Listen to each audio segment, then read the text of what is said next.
Cereal Box presents Remade.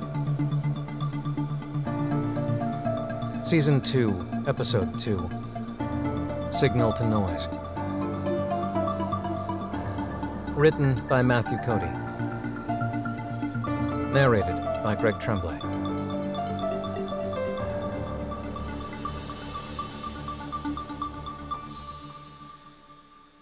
Holden missed noise. It had taken a while for him to realize it, but once he had, the idea took root inside his skull. The quiet was oppressive.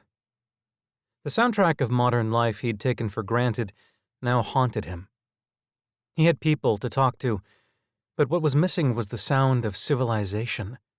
Cars, music, crowds, everyday sounds that blended together to create the hum of humanity. But on this future Earth, the hum was as dead as the human race. What you had instead were days of silence, punctuated by the sudden screech of metal, of screams and violence. All you had were the few people close to you. Today had been an especially quiet day, which made Holden's noisy blundering even worse. He still didn't understand how Umta moved through the woods without making a sound, while the rest of them might as well have been wearing bells. A twig snapped beneath his foot like a firecracker going off. A few yards to his left, Andrea crouched low, watching him. Her expression said, "Stay still," but Holden needed to plant himself in a better position. They'd picked an open glade to set up in, but the ground underfoot was too boggy. There was no way to brace himself, and by now he'd been on enough boar hunts to know that, without solid ground, he'd crumple like paper under the animal's charge. The earth was firmer to his right, where the long grass was thick and its root system held the moist dirt together. As stealthily as he could, Holden moved to take up his new position. He carried 2 spears today, both topped with scavenged metal sharpened to points. The longer one he held loosely in his left hand, and the shorter one in his throwing arm. Holden winced at every crunch as he picked his way through the grass, but a new sound froze him in place. He heard Umta's distant growl, followed by the roar of something unnatural. It was closest to a pig-like squeal, but synthetic-sounding, like a bad recording of the real thing. Holden hefted his throwing spear and scanned the glade's perimeter. The creature came charging out of the underbrush, just feet from where Holden had been standing. Holden's first instinct had been close. This animal might once have been a boar. But instead of fur, the thing was covered in a mass of wriggling tentacles, each one as long as a finger. The beast's voice box and much of its lower jaw were missing, and in their place was a plastic speaker that broadcast the series of grunts and squeals. A short, slim spear was already planted firmly in its flank, and blood glistened along its side. The beast was berserk, in pain, and looking for something to gore with its razor-like tusks. Even though Holden had moved positions, he was still the closest target. But the boggy ground that had troubled him slowed the boar down, too. As it turned toward him, its feet slipped in the soft earth. Holden hurled his short spear. His aim was off, and the spear landed with a thunk in the boggy ground. It took the boar thing 2 seconds to get its feet underneath it again, but that was time enough. Cole was shouting nearby, trying to get the creature's attention. What the hell was he doing? He was supposed to be guarding the far side of the clearing in case the animal made a run for it. Tusks down, the creature charged. One of Nevaeh's spears glanced off its back. Well, she'd hit it at least. Holden's heart pounded, but he breathed past the panic. Bracing the butt of his long spear against the hard earth, he faced the attack. Cole and Nevaeh shouted even louder. Bodies crashed through the trees as the others came running. For a brief moment, the world was noisy again. Holden waited until the last second, then turned the spear to meet the creature's charge. The boar thing hit the spear with enough force to send shocks of pain up Holden's arms, but he didn't let go. The sturdy plastisteel shaft buckled but didn't break. The beast let out a burst of static as it died, but its tentacles kept writhing long after it stopped breathing. After a few long, horrible minutes, the forest was still again. Loki, Sunita, and Umta emerged from the trees. Loki let out a low whistle as he surveyed the scene. "Christ, what the fuck is that?" No one answered. They'd tracked what they'd hoped was a normal boar, and it was hard not to be crushed to find just another monstrosity. The group had begun seeing more and more animals like this, horribly mutated creatures, machine and animal hybrids. Holden suspected that the caretakers were behind it. Even as game grew scarce, they encountered more and more of this kind of handiwork. The poor creatures wandered the wilderness in agony. It seemed like pointless cruelty. But maybe there was a purpose behind it all. Maybe it was just the caretaker's idea of fun. "You take it down all by yourself, Holden?" asked Loki. Sunita elbowed Loki in the ribs. "That's my throwing spear in its side." "Everyone did their parts," said Holden, although that wasn't exactly true. Cole had charged in when he was supposed to be their last line in case the beast got past everyone else. But Holden didn't want to call out Cole in front of everybody. The big farmhand had been generally sullen and quick to argue ever since Arcadia. Holden suspected he'd only come along because that was what Nevaeh wanted to do. Maybe Cole regretted that decision now? Maybe he wasn't alone. Their bellies were empty, their spirits low. It couldn't go on like this. Holden took a deep breath and drew out his knife. "Umta, help me with this." Then he knelt next to the creature and began cutting. Nevaeh covered her mouth. "What are you doing?" Holden choked back his own gag reflex and reminded himself that he'd had the same reaction the first time he'd cleaned a normal boar. "We have to eat. Underneath all this, it's still just a pig." "I'm not eating that," said Cole. "No way." Umta brushed past him and drew out her own knife. "Then you starve." That night smelled like wood smoke and roasting pork. They'd built their campsite next to a craggy hillside beneath a rock overhang to hide the light of their fire. Loki theorized that the caretakers could probably see in thermal anyway, so their efforts might not do them any good. But if the machines were nearby, taking precautions, no matter how pointless, made everyone feel better. And it was surprising how easily they all forgot their earlier revulsion once the meat started roasting. Cole even licked his fingers clean. The nights were bitter cold and getting colder.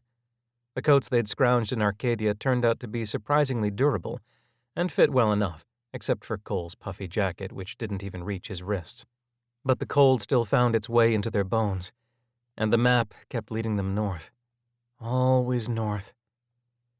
Holden sat apart from the others, giving up a few minutes of warmth to be alone with his thoughts. He sat on a fallen log, holding the little map disc in his hand, occasionally flicking on the hologram display so he could study the three-dimensional representation of forested hills and deep valleys yet to come.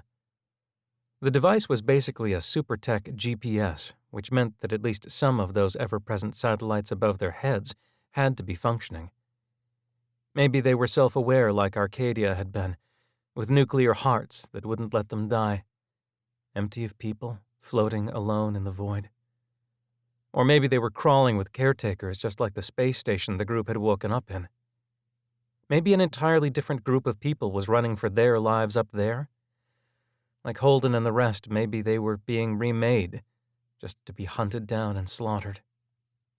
It was a nauseating thought, but Arcadia at least hadn't believed it to be true. The citywide AI seemed to think that the technology used to bring Holden and the others back was unique to that particular station, and the last Holden had seen of it, the caretakers were tearing the station apart. That meant that they were truly the last humans on Earth. Unless... He magnified the map to get a better look. There, deep within the hills, was a small red dot that marked Sanctuary. Arcadia claimed it was an underground bunker where long ago humanity had gone to wait out the disaster they'd wrought on the Earth's surface. Sanctuary. If nothing else, it might be a safe place for Holden and the others, including those who'd chosen to stay behind. Something defensible, a home. Holden flicked off the map and shoved it into his pocket. In Arcadia, he'd given the map to Inez, and after their desperate flight to escape, after Teddy, she'd thrown it back at him. It was a dangerous memory because thinking of Inez led to thinking of Saya and wondering if he'd ever see her again. But they'd each made their choices, one to go and one to stay. The group was split, and maybe for good. Although he'd promised to find sanctuary and return to the others, Holden wondered if they really wanted him back. After what he had done in Arcadia, to Arcadia. Many of the others had lost faith in him, put their trust in Inez instead. And Inez was convinced that it was too dangerous to go looking for sanctuary now. They should hole up and rest. But Holden knew that time wasn't on their side. Umta insisted on coming with him, of course. Loki and Nevaeh, too. Sunita was a surprise, but the way she watched Loki made Holden think her decision had more to do with a crush than loyalty. And Cole? Well, Cole was a mystery. He spent half his time second-guessing every decision Holden made, and the other half brooding. But Holden didn't regret the choices he'd made. It was a mercy to give the centuries-old AI the final peace she'd wanted, and it was common sense that they couldn't stay in the city after she was gone. Still, the look on Saya's face when Holden announced he was leaving the group was something that he would never forget. Hurt, anger, betrayal, and maybe, just maybe, a little bit relieved. Seconds? Holden looked up to see Nevaeh standing there, holding out a metal plate stacked with roasted pork. He smiled. "I've already had thirds, I think." She cleared off a spot on the log and sat down beside him. It struck him as funny that here at the end of the world they still worried about things like getting dirt on the seat of their pants. Nevaeh was staring at him. "What?" She pointed at his chin. "You've got thirds in your beard." Holden wiped a piece of gristle off his chin. "God, I wish I'd grabbed a razor before we left Arcadia. I like it. It's starting to fill out nicely, unlike some poor baby-faced souls." She glanced over her shoulder at Loki with his stringy mustache and sparse chin whiskers. Nevaeh grinned. "I have to admit, it's hard not to laugh when he strokes it. Have you noticed? It's his new thinking pose." Holden had to chuckle. Loki was his friend, but the guy did take himself way too seriously sometimes. Others could sense that, like his name, certain aspects of Loki's personality weren't exactly authentic. But then, after what Loki had been through back in his former life, Holden didn't blame him for trying on someone else for a while. Hell, any one of them could be lying about who and what they were back before they were remade. Only Holden and Saya had any connection that predated all of this. Best not to think of her, he told himself. Focus on the present. "It's kind of freezing over here," said Holden as Nevaeh buried her chin in her coat. "Go back to the fire and warm up." "Nah, the smoke was getting to me." She glanced at him.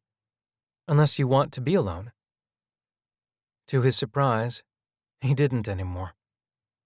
He gestured to the plate of pork resting on her lap. "Who thought to pack the flatware anyway?" "Cole. It's a cook kit, made for camping, I think. That's where the lighter came from? Damn useful." Everyone knew that Holden was a failure when it came to starting fires. Nevaeh nodded. "Though there's also this little thumb-shaped gadget I can't figure out. Super future corkscrew, maybe? God, wouldn't it be great if we actually found a use for it? I think we could all use a drink." Nevaeh shrugged. "I wouldn't know." Holden stared at her in amazement. "Nothing? Never?" She shook her head.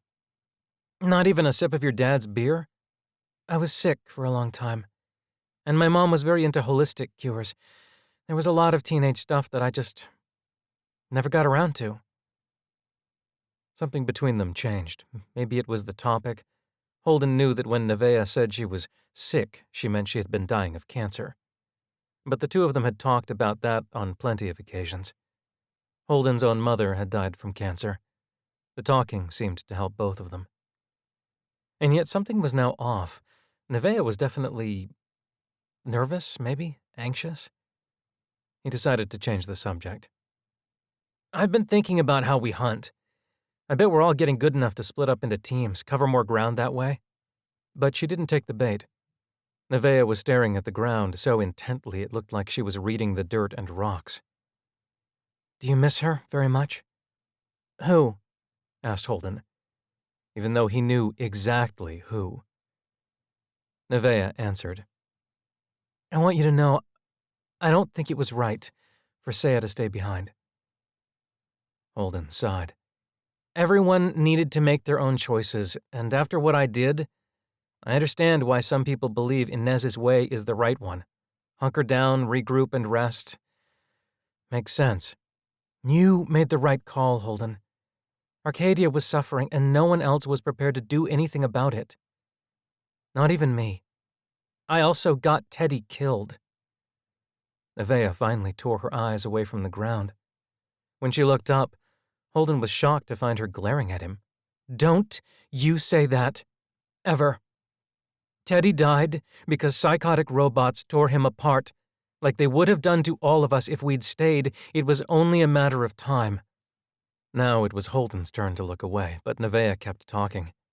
You blame yourself for everything, Holden, and you never cut yourself any slack for all the really good decisions you make. I honestly think we're alive because of you. She took a deep breath in through her nose. The air smells so good out here. This moment, I don't take it for granted. His cheeks grew warm despite the night chill. Thanks. I mean, you're welcome? Nevaeh relaxed. Learn to take a compliment. Working on it. It was a clear, crisp night, and they took a moment to gaze up at the stars and at the much brighter lights of satellites and derelict stations passing overhead. I just know I wouldn't do it, Nevaeh said after a moment. I mean, you two were remade together. That's like fate, isn't it? What kind of girlfriend would leave you after all you two have been through? And then it hit him. Everyone knew that Holden and Saya had known each other before they were remade, but Nevaeh had taken it a step further and assumed that they were a couple. Just how naive could Nevaeh be? Very, it seemed. While it was true he and Saya had spent lots of time together, there were never any displays of affection, public or otherwise. He thought it was obvious to everyone how he felt about Saya, and it was equally obvious how she felt about him. The last time they'd spoken, Saya had made it very clear. She could offer friendship and nothing more. Holden had accepted that. At least he thought he had, but then Arcadia had begged him to shut her down, to end her suffering. The group said no. But Holden did it anyway, and they'd been forced to flee the city. The group fractured, with Holden leading this expedition to find sanctuary, while Inez took charge of those who stayed behind. And more, Holden found himself wondering. Was he really leading them somewhere? Or was he just running away? Look, Nevaeh, I think you've got the wrong idea. It just makes me so mad. Nevaeh began to pace. After Inez actually hit you, still, Saya sided with her. What a bitch. Holden stiffened at the word. Why should he care what anyone called Saya? Still, he fought hard to bite back a scolding retort. Saya was never my girlfriend, he said instead. You've got it all wrong. Nevaeh picked up at once on what had happened. Oh, God, I'm sorry. I shouldn't have said... I didn't mean. Don't worry about it. I just want to get back to the fire, get warmed up. Holden left Nevaeh sitting there on the log. He felt pissed at her, but maybe he was really angry with Saya for staying, and himself for giving a damn. People needed him in the here and now, but he couldn't stop thinking about the girl he'd left behind. God only knew why, but Nevaeh, Umta, Loki, Sunita, and even Cole looked to him for leadership. In some way, maybe 100 ways, he'd let Saya down. He couldn't afford to let these people down, too. There was still blood on his shoes, and some girl pestering him about food. Strangers in red jumpsuits gathered around, some curious, some scared. A few just looked dazed. Someone had gotten a fire going, but it would be too generous to call this place a camp. This was a haphazard, slapdash group of strangers, huddled together because they didn't know what else to do. Finally, Saya snapped at the girl that there was no food, and what the hell was she talking about anyway? The girl backed off, muttering something under her breath. They found a patch of grass near the fire and tried to stay warm, because what else was there to do? Sat a few feet away, ignoring the stares. She hadn't said much, not since that metal creature had torn a boy apart in front of them. The group seemed to be made up of teenagers except for Someone passed around some kind of protein bars, but the Asian girl who had been so obsessed with food refused to even touch one. Holden had tried asking questions, but no one had any answers. They were in shock and scared, and they were right to be. A few had glimpsed those metal creatures up in the station, but no one had watched them kill. He wondered when he should break the news. Incongruously, a pretty black girl was doing yoga right out in the middle of everyone. She stretched and breathed deep with each position. It was a bizarre sight to see here among all these frightened faces. Holden and the girl made eye contact, and the girl smiled. Holden smiled back. Then Saya returned with a couple of protein bars and some water. She sat down next to Holden, and the girl quickly looked away. As the sun went down, they helped gather wood for more fires. A lot of people were talking, but no one was really saying anything. What was there to say? In the dark, they became solitary lumps of shadow, hunkered down in front of the flames. Someone was crying. Saya rubbed her arms together. "I'm cold." Slowly, cautiously, Holden put an arm around her. Saya tensed up at first, but then leaned into him, and they sat together like that, sharing each other's warmth. They'd known each other properly for about a half an hour before waking up in the station. A single car ride. Now that ride felt like a lifetime. Holden held her closer. They stayed that way until dawn. 2? You're sure? Loki nodded. Squatting in front of the door like a couple of gargoyles. Holden scratched at his beard. Shit. Any sign of people? Nope. Sunita threw up her hands. Well, that's that. We can't exactly go up to those caretakers and ask them where everyone is. She was being sarcastic, but the sarcasm failed to mask the crushing disappointment on her face, on everyone's faces. They'd come this long way, through hunger and exhaustion and cold, to find the sanctuary Arcadia had promised them. All that stood in the way now were 2 killing machines. Holden knew what the group was thinking because he was thinking the same thing. They should have stayed with Inez and the others. The boar creature was the last successful hunt they'd had, and that was over a week ago. For the last few days, they'd been living on boiled acorns. The 6 of them took what shelter they could beneath the branches of a great pine tree. Despite the dropping temperatures, they'd agreed not to risk the smoke of a campfire. Holden pulled out the disc and flicked on the map. Show me, Loki. Loki knelt down and pointed at a spot near the red dot on the map. I came up this ridge. Can't see it from here, but if we continue north for about an hour, we'll break tree cover, and it's there. It's a good vantage point for surveying the area. The first thing I noticed was a clearing, about 20 yards or so of bare dirt right in the middle of the woods. In the center is a door. Must lead to an underground structure, maybe some kind of bunker. That has to be it, said Nevaeh. The door to Sanctuary. Could be, Loki said. But it's guarded by caretakers, 1 on each side of the door, totally still. They're all bent over like they're turned off or something, but I wouldn't walk up and say hi. Cole let out a low whistle. Where there's 1 caretaker, there's bound to be 10 more, right? I scouted miles in each direction and didn't see any. But if you're wrong and Farmer Boy's math is right, there could be scores of them, said Sunita. Count me out. Can you take me there? Asked Holden. We should all go, said Cole, but Holden shook his head. No, I want to see them. But that doesn't mean we risk everyone. Grunted in something like a laugh. Holden, you are as quiet as a herd of beasts rutting in heat. Holden had noticed that she'd been experimenting with figurative language lately. Her similes obviously needed work. Still, she made a point, however crudely made. What do you suggest, I go too, she grinned. I can show you what not to step on. The hike through the forest was uneventful, although Holden half expected an army of caretakers to drop out of the trees at any moment. By insisting on coming, he slowed Umta and Loki down, but the promise of sanctuary had been burning in his mind for weeks now. The possibility, however far-fetched, that there might be some place safe in this nightmare world was like a drug that wouldn't leave his system.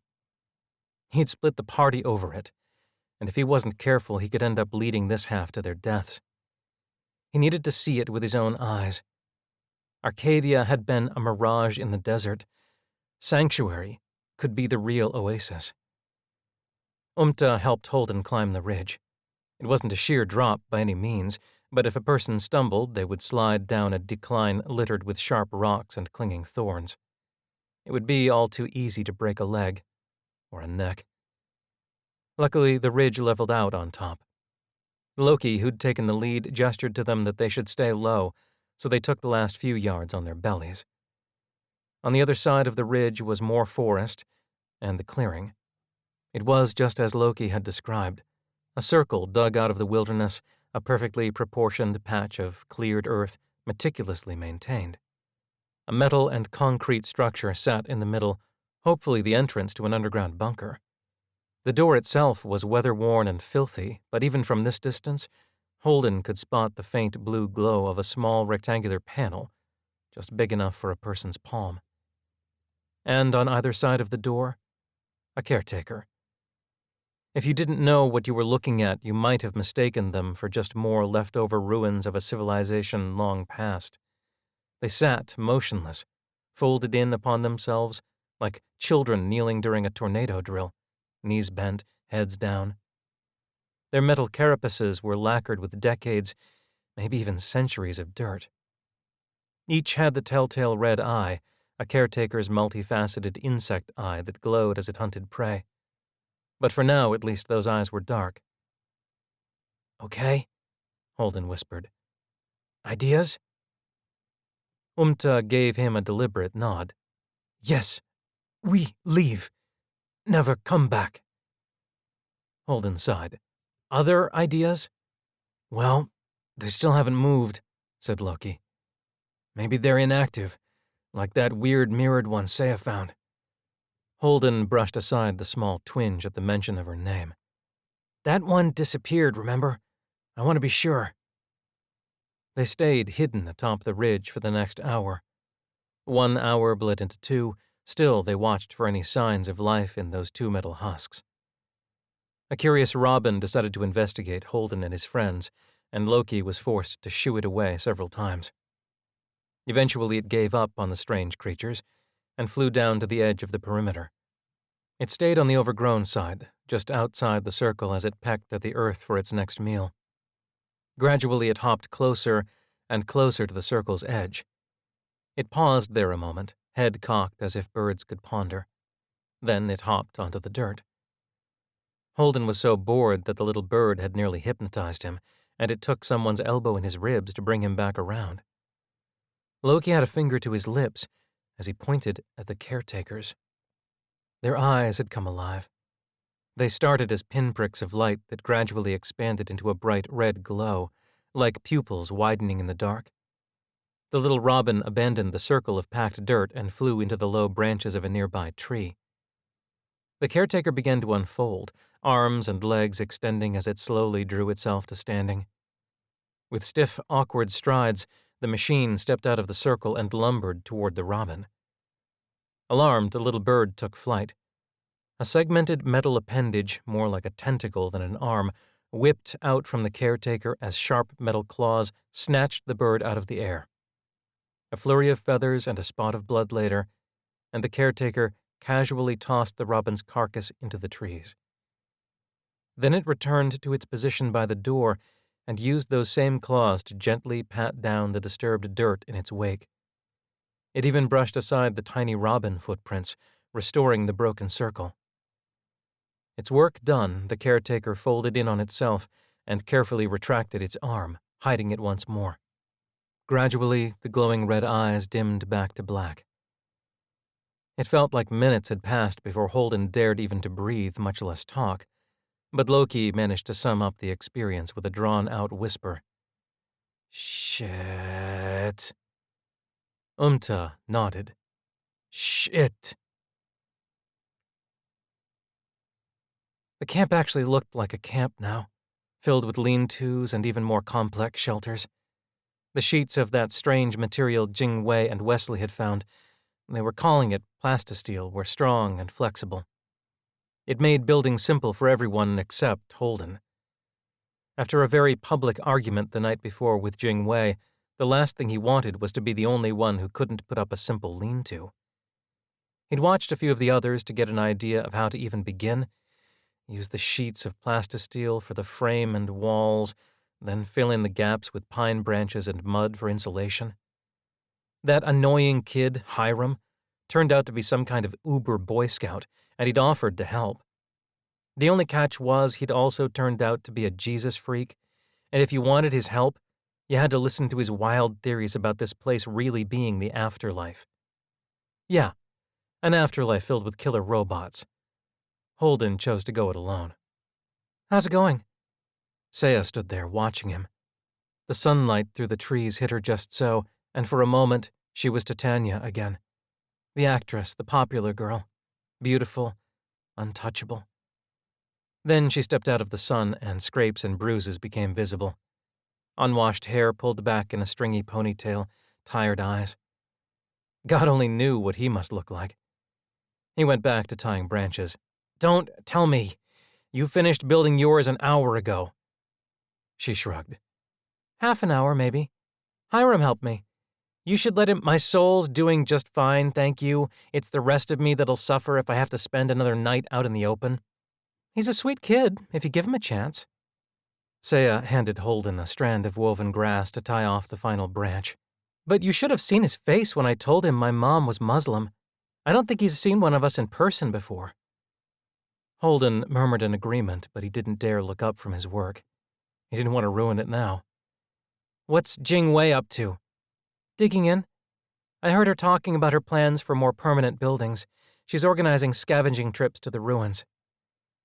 His hand slipped and he got a splinter under his thumbnail. "God damn it!" Holden shook his hurt thumb. "Jing Wei is so caught up in playing builder that she's not thinking straight." "She has a point about needing supplies." He looked at her. "Jing Wei didn't see what we saw. She doesn't know what those machines are capable of. Hell, half of these kids think we made the whole thing up. They do not, Holden. Well, they sure as hell act like it." Saya shrugged again, but didn't say anything, so Holden went back to work. But after a few moments, he could still feel her eyes on him. He tried to ignore her staring, but he grew increasingly self-conscious. He seemed to have forgotten how to tie a knot. He gave up and turned to her. "What?" She cocked her head at him, thoughtful. "You were always so quiet back at school. I did my own thing. I didn't think you noticed." "I knew your mom had died. Just a couple of months before we started rehearsing the play, right?" That stopped him short. "Yeah. You never said anything about it." "Neither did you." She began to play with a stray blade of grass, twisting it around her finger. "We didn't really know each other before, and once we woke up here, I guess I figured I'd wait until you told me yourself. Wasn't my business." Holden sat back on his heels. "I didn't think you even knew my name back then." "I didn't, but word got around." Of course. They'd gone to a small school, and he supposed everyone knew at least one thing about everyone else. Saya was the actress, Holden was the boy who'd lost his mother. His one distinction. "Look, I'm not sure why we're even talking about this now. It's just that you're so different than I thought you were." She stopped fiddling with the grass. "You went from the quiet guy to telling everyone what to do." "I'm not telling people what to do. No, you're good at it. I mean it as a compliment, Holden. You're right about Jing Wei. Last night when you two got into it, a lot of us were on your side, but then you kind of gave up. And all today, you've been messing around with this stuff by yourself?" She gestured at the scattered broken branches, the discarded sheets of plastisteel. "I just don't want you to turn into the quiet guy again." Shit, but she was right. For him, the day had basically been one big pout. But there was nothing to be done about it now. Better to change the subject. Where's your shelter? Over by Sunita's. She ran her fingers over the walls of his lean-to, inspecting the little gaps. You know that weird tree that looks like an old man? The one on the other side of camp? She shrugged again, and then Holden understood. People were already talking about the two of them. They were the only two who weren't total strangers before waking up on that station. It was natural that some people had suspected Holden and Saya were more than friends. Saya had put her shelter as far away from Holden's as she could to try to squelch those rumors. It was a signal to the camp and to Holden that at night they would sleep on opposite sides. He should just clear the air with her once and for all. They both knew how he felt, so why keep dancing around? Saya let out a gasp as one of the panels she was examining suddenly came loose. It wobbled and collapsed with a crash. The rest of the lean-to came down with it. There was a beat while they both stared at the pile of plastic and pine needles that used to be Holden's shelter. A day's work. Oh my God, I'm so sorry. Holden wiped his forehead and sighed. Don't be. It probably would have fallen down on me in the middle of the night. Let's face it, I'm a crap builder. Saya began scooping up the fallen pieces. Saya, leave it. No way. I knocked this over and I'll put it back together. She began clearing a space to start from scratch. I'll be fine, said Holden. You'll freeze to death sleeping out in the open, and I'm not letting you snuggle up with me. She bit off the joke, but it was too late. A long, uncomfortable silence followed as Saya began stacking and tying up the walls. I've got an idea, she said at last. While I do this, why don't you get a fire going? It'll be dark soon. Holden was very, very grateful to have something to go do. He smiled. You bet. Of course, there was no way he was getting a fire going without matches, but he didn't tell her that. The light drizzle turned to sleet as the temperature plummeted. Still, they couldn't risk a fire, not with those two caretakers just on the other side of the ridge. They kept watch in pairs that night while the others huddled together for warmth beneath the pine, catching what little sleep they could. They were hungry and freezing, but for weeks now sanctuary had been their grail quest. As their situation grew more desperate, the idea of it grew even more potent. They'd come this far, left friends behind because of the mere possibility of finding a place they could all call home. They couldn't turn back now. Holden kept watch with Together they listened to the wind and warily eyed the dark, on guard for the red glow of a caretaker's stare. But late night turned to early morning, and still nothing came for them. The sleet tapered off and left behind a thin coat of frost along the branches. Ice droplets jingled like tiny bells in the wind. Holden and had stayed up well past their shifts at watch. Holden rubbed his tired eyes. We should wake the others. Get some sleep before dawn. Grunted, which Holden took to mean agreement, but she made no move to get up. Her eyes shone bright and alert as she watched the woods. Holden found himself wondering how many nights she had spent like this before being remade. Holden had pieced together what he could from the little she'd told him about her days before the attack on the station. Of all of them, she was unique. It was obvious she hadn't been born in the 20th century, probably not even in the same millennium as the rest of them. Maybe this prehistoric woman was an experiment. Maybe she was an accident. Whatever the reason, those machines hadn't been satisfied with simply remaking her. They did things to her brain, amplified her intelligence, taught her language. Just as they had cured Nevaeh's cancer, the caretakers had fixed what they perceived as wrong in She didn't like to talk about that time, except to insist that the original group of caretakers who'd remade them had been kind in their own way. She argued that any harm they did was due to a lack of understanding about humans, not about cruelty. Maybe. But every other caretaker Holden had met was cruel to the point of sadistic. Holden started to wake as his chin dipped to his chest. He either needed to sleep or do something to keep himself awake. Umta? She grunted. Yes. Before you were remade, did you have a husband or a mate or, you know? Umta's eyes were black under her heavy brows. Yes. He died. I'm sorry. When? 250,000 years ago. No, I mean, of course he'd been dead for that long. Was Umta trying to be funny? Do you miss him? She scratched her head for a moment before answering. Maybe he'd gotten too personal, but he was tired, and besides, it was too late now. But if the question bothered her, she didn't show it. That is a strange question to me, she said slowly. Where I came from, the men did not... She paused, searching for the word. Did not woo women. They took them, you understand? That is what he was like. Holden nodded, sick at the thought. So, no, Holden, I do not miss him. I am glad to see most men have evolved since then. He'd often imagined the primitiveness of Umta's world, chasing mammoths across the plains, wearing furs and all that. It was a TV movie version of her life, but it was all he had to go on. He hadn't contemplated the harshness of it all. The rest of them had been plucked from mostly comfortable lives, but Umta's everyday existence must have been brutal. Why do you think the caretakers did what they did to you? Why'd they bother? Umta hesitated before answering. I do not know.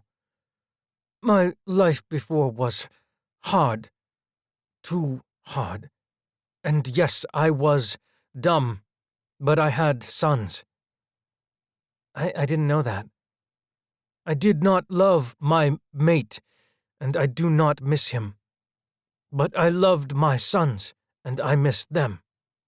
Somewhere a night bird cried out. Umta perked up, and both of them peered into the darkness. Nothing moved. The forest returned to quiet, and once more they were alone in the world.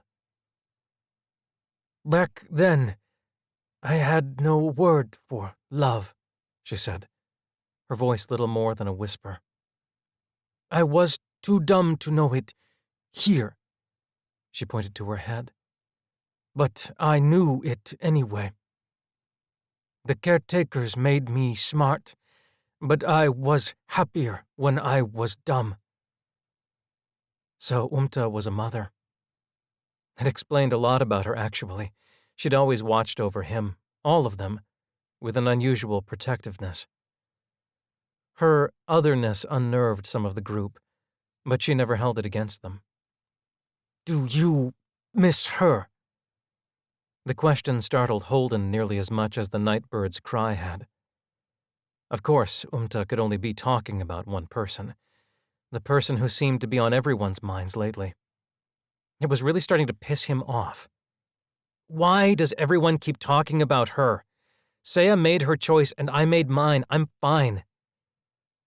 Umta breathed on her hands to warm them up. At first, I had a very hard time with all of you. How you think, what you feel. These words, language is like grabbing a fish in water. Slippery, so difficult. But I watched your faces, not so different from mine. And I learned that your faces tell the same truths. She leaned in close, just inches from his face. Holden leaned back. Umta, we should talk about personal space. You miss her, Holden. And it hurts you. Holden stood up and jammed his hands into his pockets. He was prepared to storm off, to tell her to keep her psychoanalysis to herself, when he remembered who he was talking to. Umta wasn't trying to analyze him. She was just being honest in the same way she'd been honest with him when she talked about her sons. But that didn't mean she was right. Look, I miss her, he said. But it's not what everyone thinks. Nevaeh, half the group probably thinks we were together. You know, mates. Grunted. I understood. Together. Holden cleared his throat. Yeah, anyway. It wasn't like that. Not before and not here, not ever. Not ever. You can love someone, but that doesn't mean they will love you back. It wasn't going to happen, okay? Better she stayed behind. She loves you, Holden. I don't need a pep talk. Frustrated, began tugging at her matted hair. Language, she muttered as she made a sour face. Let me try again. I'm telling you there's nothing to say. Holden, I never loved the way you love Seiya, and the way you want her to love you. Now, I never will. She cracked a smile full of crooked teeth. You are all too ugly for me. She grew serious again. It's not the love you want, but different love is still love. Seiya does love you in her way, just as I loved my sons. And that was my greatest. She paused, searching for a word but couldn't find it. She put her hand over her heart. Here. It was the best part of me. I cannot say it better than that. That love, the best part. With that, she insisted Holden get some rest. The sun would be up soon, and they had an important day ahead of them. A dangerous day. Would watch over them until dawn. As Holden curled up next to the others for warmth, he closed his eyes and tried not to think about Seiya. He was too cold, too anxious to fall into a real sleep. But he dozed fitfully.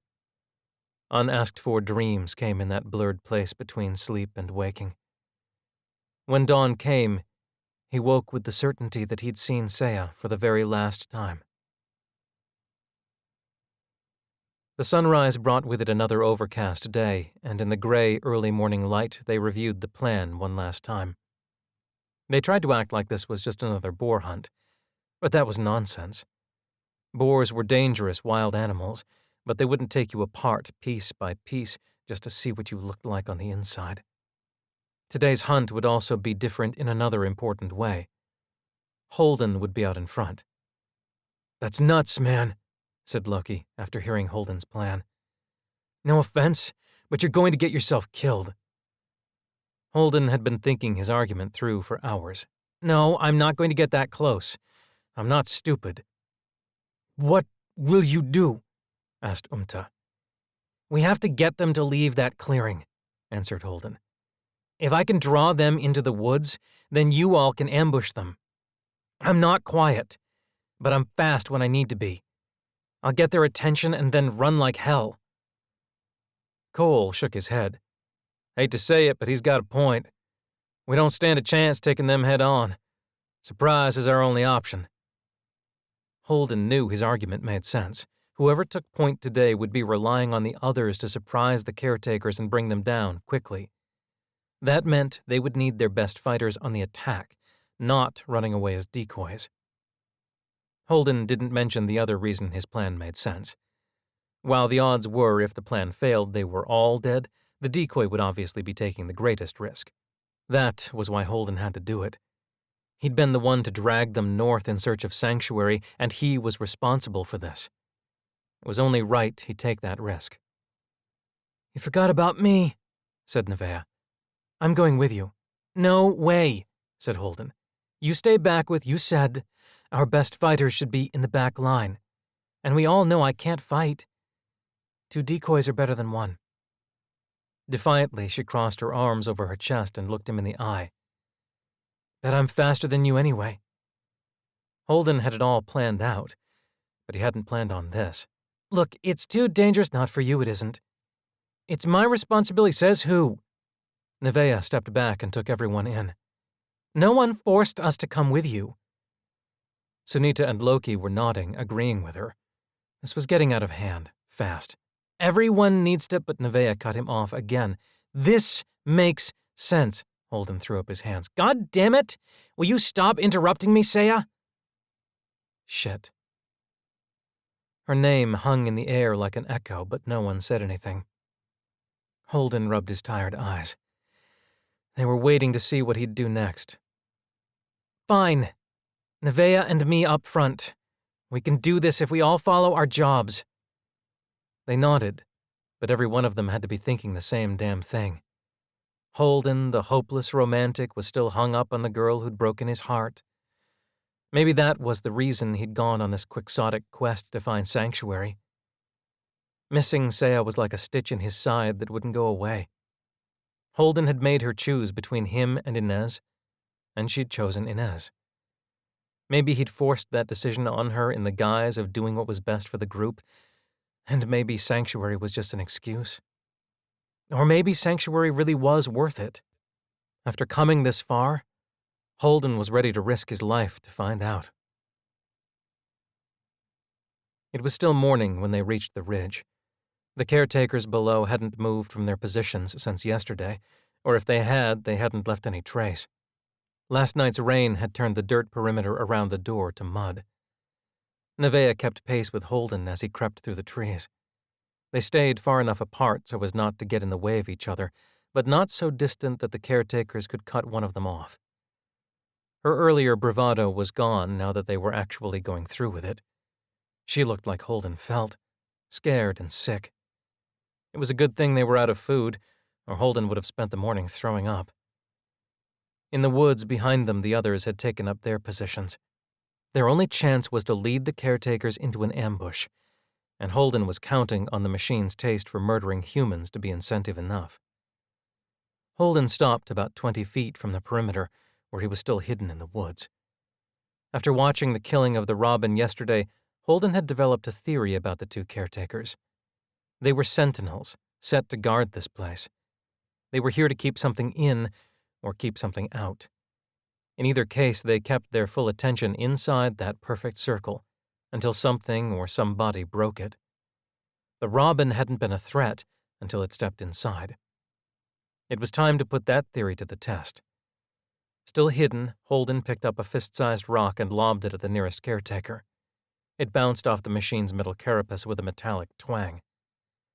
Holden leaned into a crouch, ready to dash away as the red glow of the caretaker's eyes signaled he'd gotten its attention. But then the caretaker he'd struck simply extended an arm, retrieved the rock, and lobbed it back outside the perimeter. Then the eye went dark again. Nevaeh looked at Holden and mouthed, "What the hell?" Holden had to ignore every instinct in his body, but he put one foot in front of the other until he'd reached the circle. He was in full view of the caretakers now, should they choose to look.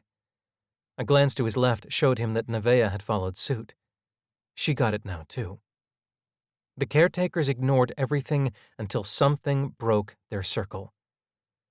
Together, Holden and Nevaeh each put one foot inside the perimeter. The caretaker's eyes lit up, red stares like laser lights settled on Holden and Nevaeh. "Okay, that's enough," said Holden. "Let's go." No sooner had the words left his mouth than the caretakers began to move. Dirty rainwater spilled out of crevices as they lifted on tripod, stalk-like legs. Tentacled arms unwound themselves, and in unison the caretakers let out a horrific screech of metal grinding on metal. Holden had come to understand that screech. He'd learned the lesson in blood along with everyone else. Humans. That was what they were saying. Humans are here. Holden bolted, and he made sure Nevaeh was right beside him. He didn't have to look back to know the caretakers were already in pursuit. He could hear the clang of their heavy joints, the clearing of trees that got in their way. Nevaeh pulled a few strides ahead of him. Lithe and graceful, she leapt over the underbrush and danced around trees, whereas Holden was a stampeding animal, tearing through tangles of vines as branches whipped across his head and shoulders. This was a mistake. There was no way they were going to outrun those machines. What was the saying in zombie movies? You didn't need to be fast, just faster than the person next to you. Maybe Nevaeh at least would get away. Maybe their plan would still work without Holden. But then he realized that the sounds of the caretaker's pursuit were getting quieter, not louder. Holden risked a glance over his shoulder and saw that as slow as he was, the caretakers were even slower. They were not designed to sprint through heavily wooded forests. While Holden's ancestors had had millions of years of experience running from predators in just such an environment, the caretakers were never going to catch up to Holden and Nevaeh. Unfortunately, they didn't need to. The first flash of light didn't even register in Holden's brain, even as a shower of smoldering pine needles rained down on his head, even as he smelled the smoke. Seconds later, when the tree next to him lit up like a torch, Holden remembered Jing Wei lying dead at his feet. Half her head had been burned clean off by the same flash of light. Jing Wei was screaming his name. No, it wasn't Jing Wei, it was Nevaeh, shouting and frantically pointing to something behind him. One of the caretakers was circling around, trying to flank Holden and Nevaeh while the other one stood its ground. It was aiming a long black cylinder directly at Holden. It didn't matter how fast he ran now. There was nowhere to go, no time even to take cover. As Holden stared down the caretaker, something moved in his periphery, a burst of movement to the machine's left. Sunita and Cole rushed out of hiding. Armed with axes of scavenged metal and plastisteel, they hacked at the caretaker's spindly legs. For the first time, Holden properly took in his surroundings. Rotting log. Oak split down the middle from an ancient lightning strike. He'd led the caretakers to the chosen ambush spot without even realizing it. Nevaeh appeared at his side. "Get down!" They ducked for cover as the caretaker staggered. One leg was dangling useless at the joint, but the caretaker stayed standing on its two good legs. It lashed out at Sunita and Cole with its arm. Sunita rolled out of the way, but Cole took a glancing hit along his back. He went down. From the caretaker's other side, Umta and Loki rushed in to join the fight. Like Sunita and Cole, they focused on one leg. They had a plan and a purpose. Another leg went out from under it, and the caretaker crashed to the ground. But in the chaos and panic of the fighting, they'd forgotten about the other one. It burst from the trees just feet from Holden and Nevaeh. It had successfully circled them while they battled its companion, and now 4 clawed arms reached out. Sometimes a plan worked perfectly, and sometimes you just got lucky. All around them, trees went up in flames as the downed caretaker began firing its weapon wildly. Loki's axe was already embedded in the machine's eye, and the red glow flickered. Umta and Sunita leapt upon its back and hacked at the tender places around its exposed neck joints. Holden pulled Nevaeh to the ground as light continued to flash over their heads. The second caretaker found itself directly in the line of fire, and it let out a screech as one arm melted off. Another flash, and a basketball-sized hole appeared in its chest. As it toppled to the ground, Umta let out a howl of victory as the first caretaker's eyes went dark for the last time. They'd won. Both caretakers were destroyed, and except for the crackle of burning trees, the forest was quiet again. It was hard to tell whether he was shaking because of the vibration of the train, if he was cold, or if he was still in shock. All Holden knew was he couldn't stop shivering. Saya felt his forehead. "I'm going to see if I can find you a blanket. I'll be right back." He reached for her hand as she stood to go. She gave it a squeeze. "I'll be right back. I promise." After the camp slaughter, he'd been sure Saya was dead, burned like Jing Wei or torn apart like Wesley. When he'd found her safe with the others, Holden hadn't had the words to tell her how it made him feel to see her again. He needed to do that. He needed to do it soon. Somewhere nearby, Loki and Gabe were arguing about the 2 newcomers. 2 teens arrived on a train just when they needed a getaway. What were the odds? Right then, Holden didn't really give a fuck. "We don't know who they are or why they're here," Loki was saying. "Hell, what if those machines have ones that look like us? They could be sleeper agents." "Man, you watch too much damn sci-fi," said Gabe, exasperated. "And keep your voice down." Holden closed his eyes. He wiped his nose on his sleeve and nearly retched. His clothes smelt like burnt flesh. "Hey," said an unfamiliar voice. He opened his eyes to see a girl standing over him. It was the new girl, the one they'd found on the train. She knelt down beside him and held out a baby blue blanket. I heard your friend asking around for one of these. Here, take it. I found it under the seat, all wrapped in plastic. She held it up to her nose. Smells like it just came out of the dryer. Warm, too. Weird, huh? Here. She helped Holden wrap it around his shoulders. She was right. It was straight out of the dryer warm. Definitely weird. Thanks. No problem. I'm Inez, by the way. Holden. She raised an eyebrow at his name. Someone told me I should find you, a black girl, Neva something? Nevea. Inez shook her head. I'm shit with names. Anyway, she said I should talk to you, especially since Jason Bourne over there keeps talking about tossing us off the train. Holden sighed. That's Loki. He's just freaked out. He'll calm down. Loki? No way. That his real name? Holden shrugged. He doubted it. For what it's worth, no one is throwing anyone off the train, I promise. Inez studied him. Now that Jing Wei was gone, Nevea probably told her he was the one to make decisions. Inez couldn't have been expecting to find him huddled on the floor, shivering to death. But right then, Holden couldn't care less what anyone thought about him. Not when his clothes still smelled like Jing Wei's death. After a few moments, Inez said, Cool. Now I'm glad we're not getting the stowaway treatment. I'm as freaked out by you all as you are by us. So is Teddy over there, believe me. I believe you. Anyway, tell your girlfriend I'll see if I can't score a few more blankets. Holden quickly corrected her. Saya's not my girlfriend. We're just friends. Inez held up her hands. I didn't mean anything by it. It's okay, it's just... We knew each other before, is all. Before... all this. No shit? I've only known Teddy for... Christ, however long we've been here now. Weeks, maybe? Feels like years. Do you all know each other? Holden shook his head. Just the two of us. We were in a car accident together. Inez nodded slowly, understanding. So she'd been in a fatal situation, too. Holden supposed she'd share her story when the time was right. At that time, obviously, was not now. I'd give anything to have someone here with me from... She trailed off. You're both super lucky, you know that? Having someone around you can trust 100%.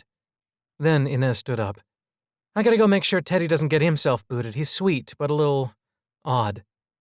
Okay. Thanks again for the blanket. Inez smiled. Take care of yourself, Holden. Inez wandered off just as Saya returned with a stack of the blue blankets. Hey, look what I... Oh. Holden held up a corner of his blanket. Dry or fresh? Saya stacked the blankets and sat down next to him. Were you talking to that new girl? Yeah. Inez, I don't like her. You don't even know her, you sound like Loki. I don't mean she's a robot. She tucked the blanket around Holden's shoulders. Just something about her rubs me the wrong way. She seems perfectly nice to me. Saya shrugged. Her friend looks just like that reality TV star. You know, from the football show? Never saw it. You didn't miss much. Holden laughed. He couldn't help it. He let out a long belly laugh. Saya smiled awkwardly, but she was obviously concerned. It's okay, he said, wiping his eyes. I'm okay. What's so funny? Something I said? Composing himself, Holden let out a long sigh. You said I didn't miss much, but I miss everything. Saya looked away. Yeah, she said softly. Me too. Holden held her hand. Saya? Yeah. Thanks anyway. For the blanket? Any time, Holden. She put her other hand on top of his. I've got your back. That's what friends do. The door was solid steel, or some other futuristic metal that Holden didn't even have a name for. There were no obvious creases or hinges, and there was definitely no handle. Not that any of that mattered. Holden knew exactly how to open it. They'd seen the glowing palm-sized panel before, both on the space station and on the train. A sophisticated control panel, a lock that was keyed to human handprints only. A very specific species of human, too, because Umta could not operate it. All one had to do was place a palm on the panel and the door would open for them. Now they just had to work up the guts to do it. Could be swarming with caretakers in there, said Loki. Maybe these two were just the doormen. But caretakers can't open it, said Nevaeh. You said yourself. You never know. Loki had lifted the caretaker's weapon, the long black cylinder, and now he held it cradled in his arms.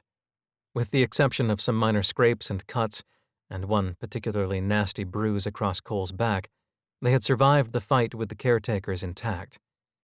It would be a shame if someone got hurt, or worse, because of carelessness now. They'd approached the door cautiously. Loki insisted on scouring the dirt circle for booby traps, but thankfully found none. After the adrenaline rush of combat had worn off, reality set in for all of them. They'd overcome one very deadly obstacle, but they were still starving and exhausted with no real idea of what lay behind that door. Arcadia had promised a sanctuary, but the city AI had been suffering from her own particular kind of dementia. All they had to go on was her word and a map that led to a door in the ground. They'd split from the rest of the group, traveled hundreds of miles north on foot through harsh terrain for this. Sunita voiced what they were all thinking. Whatever's in there, it better be sweet as hell. Getting cold, folks, said Cole. If we're going to do this, I suggest we do it before we freeze our butts off. Gotta say I agree with Cole, said Loki. I don't want to camp out here one more night if we don't have to. Holden searched for Umta. We have come all this way, she said. We should finish it. All this way. It was about goddamn time he found out for what. Holden placed his palm against the panel. It glowed brighter for a moment, a brilliant cobalt blue before turning green.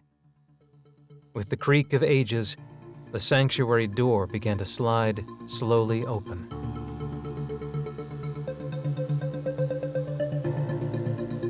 This has been Remade. Season 2, Episode 2, Signal to Noise. Written by Matthew Cody. Narrated by Greg Tremblay. Audio produced by Amanda Rose Smith. Musical theme by Amanda Rose Smith. Copyright 2017, Serial Box Publishing. Production copyright 2017, Serial Box Publishing.